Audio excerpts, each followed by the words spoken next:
Pagi anak-anak. Pagi. Oke, assalamualaikum warahmatullahi wabarakatuh. Waalaikumsalam warahmatullahi wabarakatuh. Awalan hayya bina nashkurullah azza wa jalla allazi qad hadana ni'aman katsiratan wal hidayatan hatta nastati'a an najtami'a fi hadzal fasli mubarak. Saniyan salatuhu wa salamuhu ala sayyidina Muhammad. Waalaikumsalam.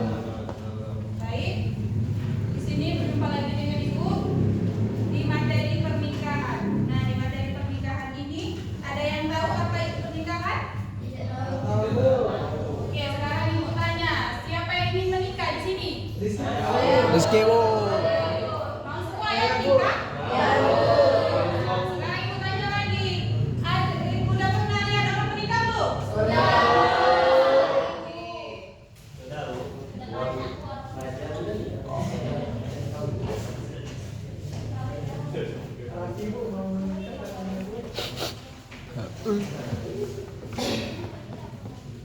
Coba apa itu pernikahan?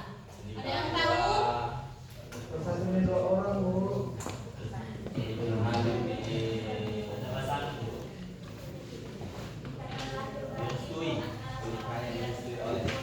Oke, satu-satu jawabnya. Ya, ketiga, silakan.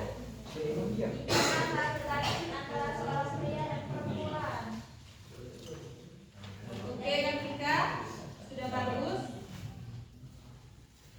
Ada yang tahu lagi? Ayo, siapa yang tahu lagi? Ya, silakan semua. Pernikahan adalah ikatan yang mengikat secara fisik dan spiritual antara dua individu. Sudah? Sudah mesti saja Bu. Oke, bagus semua. Ini Ibu akan menjelaskan apa itu pernikahan. Secara bahasa, nikah itu berarti berkumpul atau bersatu. Secara istilah, nikah adalah akad atau ikatan suci yang menghalalkan hubungan antara seorang laki-laki dan seorang perempuan. Nah, di sini disebut juga sebagai misafon waliza atau perjanjian yang kokoh. Pernikahan bukan hanya pemenuhan kebutuhan biologis, tetapi sebuah ibadah yang agung. Nah, jadi di sini kalau seorang laki-laki dan perempuan sudah melakukan akad, berarti dia sudah sah untuk hidup bersama atau tinggal serumah, melakukan aktivitas-aktivitas yang lainnya. Nah, terus di sini juga pernikahan bukan hanya pemenuhan kebutuhan biologis, tetapi sebuah ibadah yang agung. Jadi di sini pernikahan itu bukan cuma sekedar untuk memenuhi kebutuhan jasmani saja, bukan sekedar untuk hubungan suami istri, tetapi di dalam pernikahan terdapat tanggung jawab, kasih sayang, cinta, terus kejujuran, saling menjaga dan bertujuan untuk mendapatkan ridho Allah Subhanahu wa taala. Nah, sekarang tujuan pernikahan. Sebelum Ibu jelaskan, coba Ibu tanya, mengapa sih kita harus menikah? Karena ibadah. Satu-satu. Kenapa? Apa? Satu-satu tunjuk tangan yang ingin menjawab. Ya, Ibu. Menyempurnakan ibadah Bu. Oke, baik Ibu. Bagus jawabannya. Ya, Pak Iza.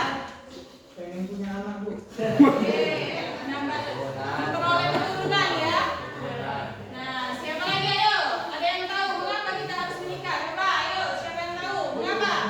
Coba kayu. Oke, biar memiliki pasangan ya. Oke, Ibu jelaskan ya. Tujuan pernikahan dalam Islam yang pertama menjalankan perintah Allah dan sunnah Rasulullah. Nah, kata Rasul, menikah adalah sunnahku. Barang siapa yang tidak menyukai sunnahku, maka ia bukan termasuk golonganku. Sering kan dengar orang nggak mau nikah ribet, banyak yang tangguh kalau udah nikah. Apalagi laki-laki sering kan nggak mau nikah, nanti ribet kayak gitu kan? Nah, berarti dia bukan golongan dari Rasulullah SAW. Yang kedua, menjaga kesucian diri atau membentengi diri dari zina dan fitnah. Nah, terutama saat suami sedang tidak ada di rumah ya. Yang ketiga, memperoleh ketenangan jiwa. Sakinah menciptakan keluarga yang penuh ketenangan, cinta dan kasih sayang. Sering kan kalau orang baru menikah itu didoakan semoga keluarganya sakinah, mawaddah dan warahmah. Sering kan?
untuk melanjutkan generasi umat Islam yang soleh dan soleha.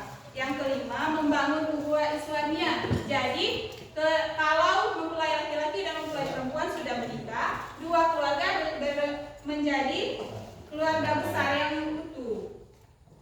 Terus selanjutnya hukum dan dalil pernikahan. Nah, di sini ada beberapa hukum dan dalilnya. Yang pertama,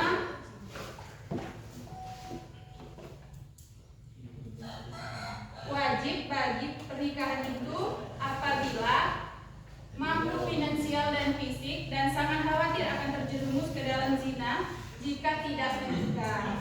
Maka dia harus menikah karena dia wajib ya. Yang kedua, pernikahan menjadi sunnah bagi yang mampu dan memiliki keinginan namun masih bisa menjaga diri dari zina. Nah, yang ini ya dianjurkan untuk menikah dan dia akan mendapat pahala jika melakukan pernikahan. Terus ada hukum mubah. Mubah ini bagi yang tidak memiliki dorongan kuat atau halangan tertentu, seperti menikah dengan mahar yang ringan. Nah, maka diperbolehkan, tetapi jika dia tidak melakukan pernikahan tersebut, dia tidak akan berdosa. Terus makruh. Makruh di sini bagi yang mampu tetapi khawatir tidak dapat memenuhi kewajiban sebagai suami istri atau akan menyakiti pasangan. Nah, makruh di sini lebih baik tidak menikah dulu daripada menikah tapi menimbulkan mudarat untuk pasangan kita. Nah, jadi yang terakhir ada haram. Bagi yang yakin tidak akan mampu memenuhi kewajiban dan pasti akan menzalimi pasangan. Jika dia menikah itu tidak boleh memiliki niat buruk dan jelas tidak, dan dia tidak boleh menyusahkan pasangannya, karena jika masih dilakukan pernikahan maka itu akan berdosa. Jadi kalau kita menikah itu kita tidak boleh berniat buruk ya. Terus ada dalil dalam Quran surah Ar-Rum, dan di antara tanda-tanda kekuasaannya ialah ia menciptakan untukmu istri-istri dari jenismu sendiri supaya kamu cenderung dan merasa tentram kepadanya dan dijadikannya di antaramu rasa kasih dan sayang. Nah, ada yang tahu maksud dalil tersebut? Oke, jelaskan ya. Maksudnya Allah Subhanahu wa taala menunjukkan kebesaran dan kekuasaannya serta bertujuan agar suami dan istri memberikan ketenangan, kenyamanan, kejujuran dan rasa aman terhadap satu sama lain. Allah juga menanamkan cinta dan kasih sayang dalam hubungan tersebut agar menjadi rumah tangga yang bisa harmonis dan bahagia. Selanjutnya ada rukun nikah atau pilar nikah. Ada yang tahu di sini rukun nikah? Tidak tahu. Oke, kalau belum tahu Ibu jelaskan ya. Yang pertama, rukun nikah yang pertama atau pilar nikah yang pertama yaitu calon mempelai pria. Calon mempelai pria ini harus beragama muslim, sudah balik atau sudah mencapai usia, berakal dan tidak terpaksa. Jadi mempelainya ini tidak boleh dipaksa ya, harus kemauannya sendiri. Terus yang kedua ada calon mempelai wanita atau calon istri. Dia harus muslimah dan jelas identitasnya dan bukan mahram dari calon mempelai pria ya. Yang ketiga ada wali. Wali dari pihak perempuan, seperti ada yang tahu wali dari pihak perempuan? Ya, ayah, kakek, saudara laki-laki dan seterusnya sesuai urutan ya.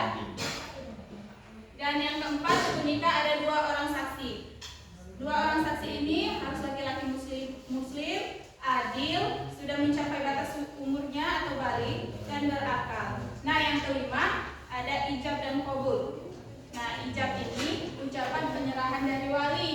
Kalian pernah dengar kan? Kalian pernah lihat orang menikah kan? Nah, pernah dengar orang nikah? Saya nikahkan engkau kan? Atas nama siapa ya? Selanjutnya kayak gitu. Itu namanya ijab. Nah, kalau qabul ucapan penerimaan dari mempelai pria. Nah, seperti saya terima nikahnya dan kawinnya kayak gitu ya. Nah, itu namanya qabul.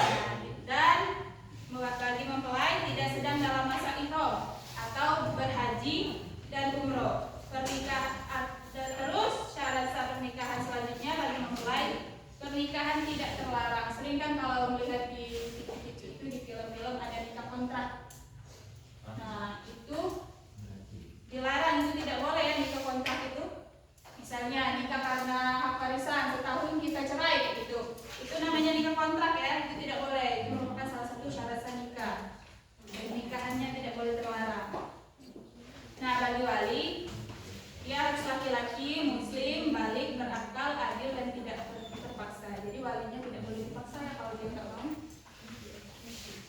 Nah, terus bagi saksi, minimal 2 orang saksi ini. Nah, muslim, balik, adil, dan dapat mendengar dan melihat proses akad. Jadi, kalau kita mau mencari saksi itu, mohon maaf sebelumnya ya, kalau dia tidak bisa mendengar atau tidak bisa melihat, sebaiknya kita ganti dengan yang bisa melihat dan mendengar proses akad ya. Nah, selanjutnya mahar. Mahar atau mas kawin.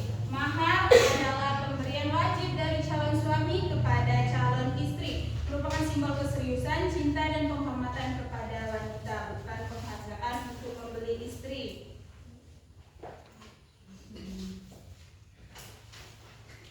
Nah, mahar di sini bisa berupa, ada yang tahu apa saja bentuk mahar? Uang. Ya, uang, satu. Apa lagi? Perhiasan, ya. Apa lagi? Apa? Alat sholat ya? Ya. Terus ada lagi jasa, misal hafalan Al-Quran atau barang berharga lainnya. Jadi mahar adalah pemberian wajib dari calon suami untuk calon istri. Nah, itu mahar ini sepenuhnya milik istri ya, tidak boleh dipaksa atau diambil oleh orang lain termasuk suaminya. Nah, terus di sini ada hadis riwayat Abu Daud, sebaik-baik mahar adalah yang baik memudahkan dan ringan. Maksudnya kita itu di dalam Islam mendorong agar pernikahan tidak terhalang oleh mahar. Jadi mahar itu tidak memberatkan pernikahan, agar bisa menikah dengan mudah dan pernikahan tidak menjadi beban finansial. Nah, selanjutnya ada tahapan pernikahan. Ada yang tahu tidak tahapan pernikahan di sini apa? Di dalam hubungan itu kan biasanya ada proses-proses ini ya. Yang pertama hibah. Ada yang tahu apa itu hibah? Hibah itu adalah pinangan atau lamaran, proses formal dari pihak pria untuk meminang wanita. Jika diterima, wanita tersebut menjadi mahkubah atau telah dipinang dan haram dipinang oleh pria lain. Maksudnya di sini Ibu kasih contoh ya. Boleh ya Ibu kasih contoh? Boleh. Nah, misalnya Sukma sama Bayu. Nah, Sukma ini sudah dipinang oleh Bayu dan Sukma ini menerima pinangan dari Bayu. Nah, besoknya datanglah Faizal. Faizal ini mau meminang itu saudara Sukma juga. Nah, Sukma ini sesudah menerima itu pinangan dari Bayu ya.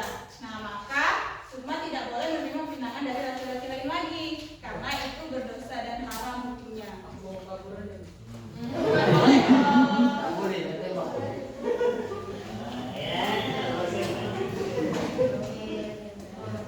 Terus ada akad nikah, acara inti yang dihadiri wali, saksi, dan mempelai. Pelaksanaan ijab dan kabul disunahkan adanya khutbah nikah sebelumnya. Sering kan melihat nikah sebelum ijab dan kabul biasanya ada khutbah nikah. Nah, biasanya di dalam khutbah nikah itu ada yang tahu apa isi di dalam khutbah nikah? Tidak ada yang tahu ya? Nah, di dalam khutbah nikah itu biasanya berisi nasihat, doa, petunjuk nikah menurut agama, dan yang lainnya ya. Dan khutbah nikah ini disunahkan untuk dilakukan ya. Terus ada resepsi pernikahan. Tujuannya mengumumkan pernikahan kepada publik agar tidak timbul fitnah. Nah, hukumnya sunnah muakkad, diselenggarakan dengan sederhana dan tidak berlebihan. Jadi kalau kita menikah itu kita harus mengumumkan ya agar terhindar dari fitnah. Kalau misalnya kita tidak mengumumkan, tahu-tahu yang istrinya sudah hamil baru mengumumkan, nanti timbulnya fitnah. Orang ini hamil duluan pasti kan kayak gitu. Terus hak dan kewajiban suami. Yang Yang pertama, memberi nafkah lahir dan batin, pangan, sandang, papan, dan kebutuhan biologis. Pangan itu makanan, sandang itu pakaian, papan itu tempat tinggal ya. Kebutuhan biologis adalah hubungan suami istri. Yang kedua, menjadi pemimpin. Ingat, laki-laki itu harus menjadi pemimpin ya. Membimbing keluarga dengan kebaikan. Nah, terus yang ketiga, memperlakukan istri dengan makruf. Itu adalah salah satu kewajiban suami ya, harus memperlakukan istri dengan baik dan dihormati ya istrinya. Yang keempat, memberikan pendidikan agama. Nah, yang hak suami yang pertama, ditaati oleh istri dan dalam hal-hal yang tidak melanggar syariat. Ingat, istri menaati suami itu di dalam hal-hal yang tidak mengandung maksiat atau melanggar syariat ya. Yang kedua, mendapat pelayanan yang baik dari istri. Yang ketiga, menjaga kehormatan diri dan harta suami. Hak dan kewajiban istri. Yang pertama, ada taat kepada suami selama bukan perintah maksiat, menjaga kehormatan diri dan keluarga, terutama saat suami tidak di rumah. Jadi istri memiliki kewajiban untuk menjaga kehormatan dirinya, terutama suaminya lagi kerja jauh, terus suaminya tidak ada di rumah. Yang kedua, mengatur urusan rumah tangga dengan baik sebagai robba al-bait. Yang ketiga, meminta izin jika hendak keluar rumah.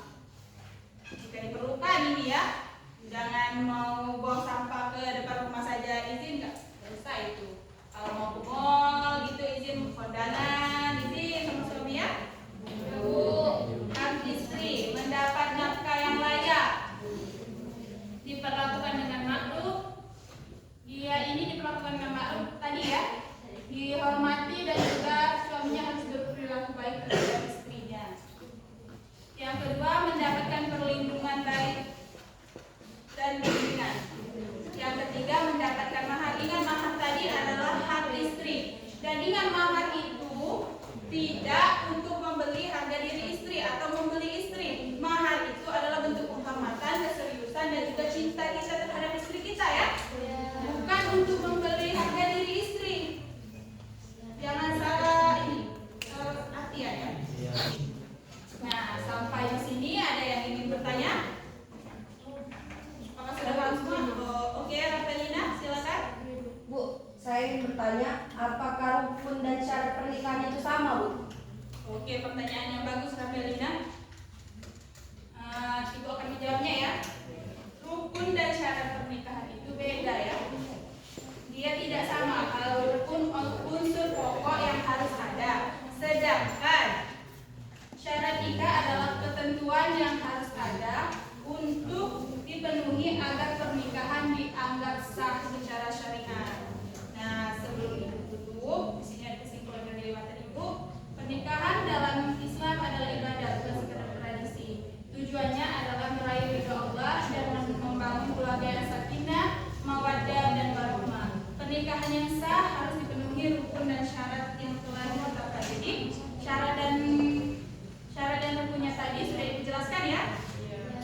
Kesuksesan pernikahan bergantung pada pemenuhan hak dan kewajiban oleh suami dan istri dengan landasan takwa. Seperti pada Quran surah At-Tur tadi ayat 21, dan di antara tanda-tanda kekuasaannya ialah Dia menciptakan untukmu istri-istri dari dirimu sendiri supaya kamu cenderung dan merasa tentram kepadanya, dan dijadikannya di antaramu rasa kasih dan sayang. Sesungguhnya pada yang demikian itu benar-benar terdapat tanda-tanda bagi kaum yang berpikir. Quran surah Al-Ahzab ayat 21. Nah, sebelum Ibu tutup, siapkan alat tulis kalian. Ini ada soal untuk minggu depan. Dikumpulkan di minggu depan ya. Mau didikte atau dicatat di depan aja? Oke, didikte aja ya. Nah, yang pertama, udah siap Bu? Jelaskan tujuan pernikahan. Sudah? Dalam Islam dan bagaimana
Oke.